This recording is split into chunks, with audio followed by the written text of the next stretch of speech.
तो ये clear concept होना चाहिए। हम ये मानने को तैयार ही नहीं होते कि हमारे सामने ऐसा क्यों हो रहा है।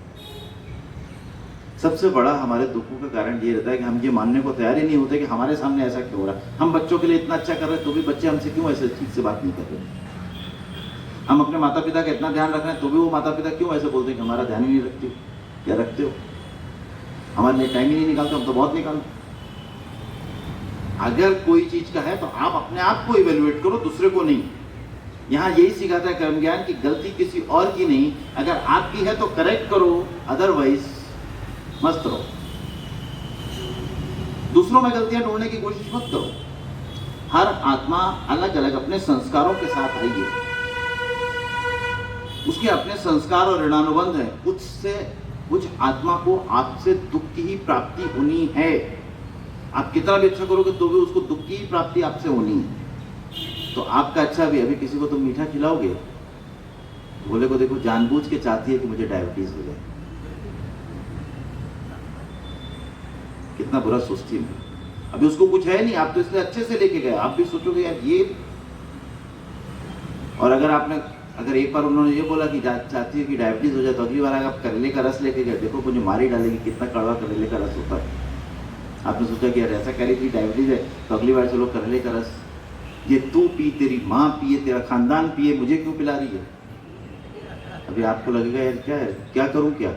खीर लेके गए तो भी सुना, अभी करेले का रस लेके गए तो भी सुना, अब क्या लेके चले। वहां पे कोई पार नहीं है।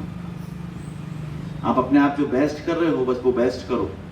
ये इसलिए एग्जाम्पल इसलिए दे रहे हैं कि जिस आत्मा को आपसे दुख होना है, आप उसके लिए कुछ भी करोगे ना, वो उसको दुख की ही प्राप्ति होनी है आपसे, वो नया ही चीज निकाल लेगी।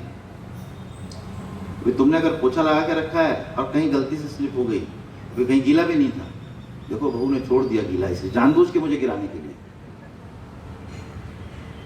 मुझे मार डालना चाहती है। आपकी तो कोई गलती नहीं है। अगली बार से आप अपनी जो मुंह पोछने वाली टॉवेल है उससे भी बाद में साफ करते चलोगे। अब देखो उस टॉवेल से पैर के सीढ़ियों को साफ कर रही, जिससे अभी मैं मुंह पोछूंगी।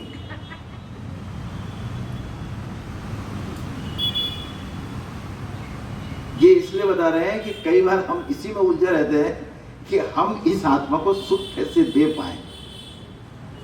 लेकिन कर्म ज्ञान समझने के बाद हमें किसी को फोकस करके कुछ नहीं, बस हमारा उद्देश्य होना चाहिए कि हमारे कारण किसी को दुख ना पहुंचे।